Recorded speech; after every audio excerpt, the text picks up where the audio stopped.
Hi everyone, today I'm here in my home and I want to make this video about 3 ways how not to feel lonely in Switzerland. Okay, let's begin.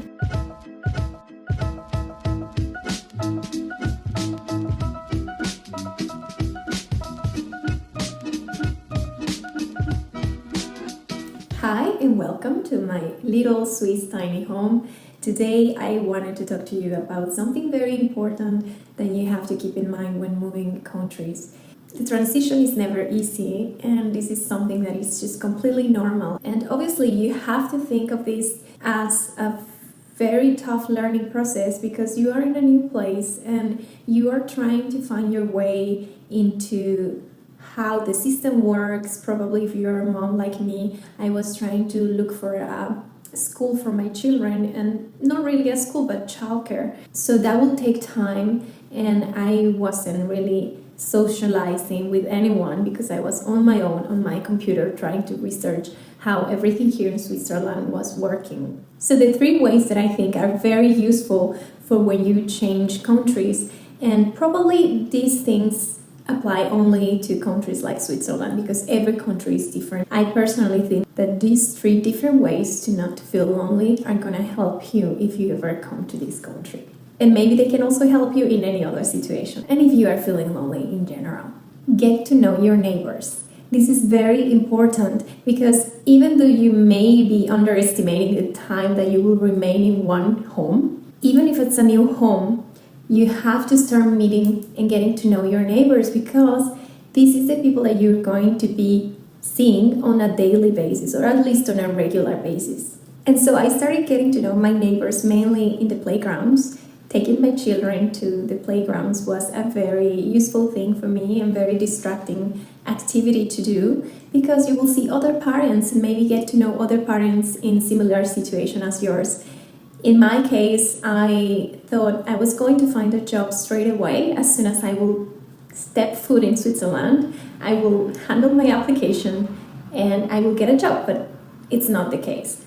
I faced different challenges, so that made me really take a step back and say, okay, this is my situation now. I don't have a place where to go or a routine, a very set routine where I can go from 8 o'clock in the morning to 5 p.m. and talk to other people. So I was completely alone. And as a mom, you may know that we moms are very busy. We're always doing the laundry, preparing meals, taking care of our children, and we usually, generally, we leave ourselves at the end, and that's not a good idea.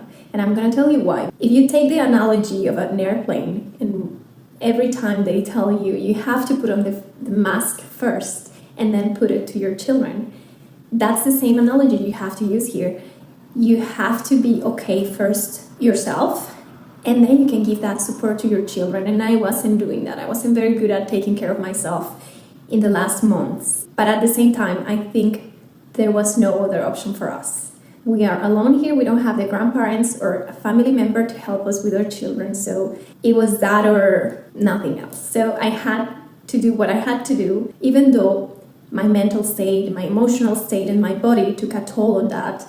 I think it was the only way, and I think I did the right thing. But if you're in the same situation, just think a bit more about yourself. I think it's very important for moms to take care of themselves first so that you can feel you can be a great mom and provide the best care to your children.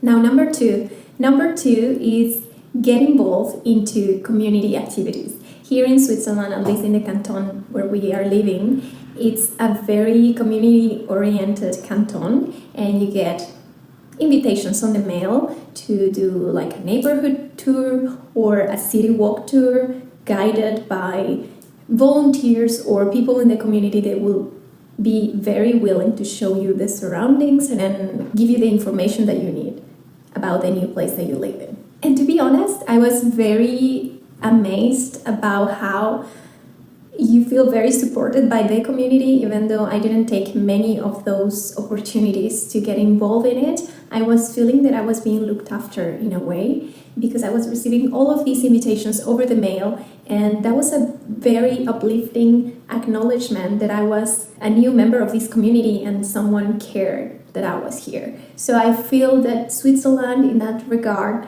has a very high standard on making you feel included as soon as you arrive. And number 3, maybe you want to become part of a meetup group or a search online on social media. If there are any groups of expats gathering somewhere, I found a few, we as a family found a few of these groups in this city, and we joined them for a few times.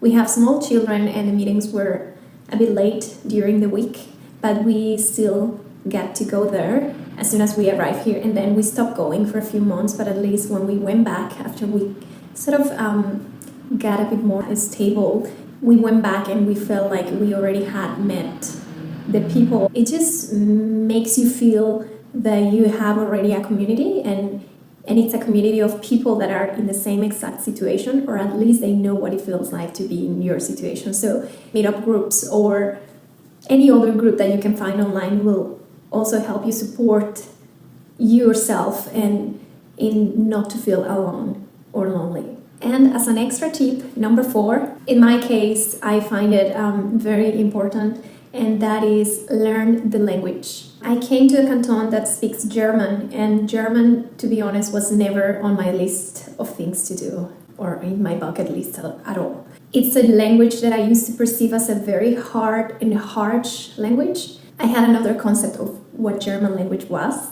and the beautiful thing here is that the canton gave us a free gift voucher to enroll to a German course, and so I did. I took the free German course from the canton in a school that I chose myself. All the classes were fully in German since day 1. It was very hard, it was a bit overwhelming, but I think I'm gonna be able to speak. I already understand a lot, I can read it, I can pronounce it, and this has made a huge difference in the way that I feel here. I'm just amazed about the human brain and the capacity we all have to learn a language that I would never imagine I would be speaking. And I don't think anymore it's a hard language or a harsh one. I feel that we all have stereotypes, and most of the times we are wrong about these judgments that we make. So I hope these tips have helped you in some way to remember how not to feel lonely in a new place or in general. And the other thing, and very important thing that I forgot to mention, is keep in touch with your old friends. That really made a huge difference for me. We have amazing technology nowadays that we can keep in touch no matter where we are in the world. And if you want, you can also check out my photos on Instagram. I've been uploading a few photos, and just check them out. Follow our journey here in Switzerland. It's a beautiful country. I invite and I really suggest everyone to come here and have a look to this wonderful place. I really, really love being here, and I think it's a country that you have to check out for yourself. We have a Christmas tree! Natural but alive, and something that we can keep growing after Christmas, and we don't have to throw it away. Okay, thank you for watching, and see you on the next video. Bye.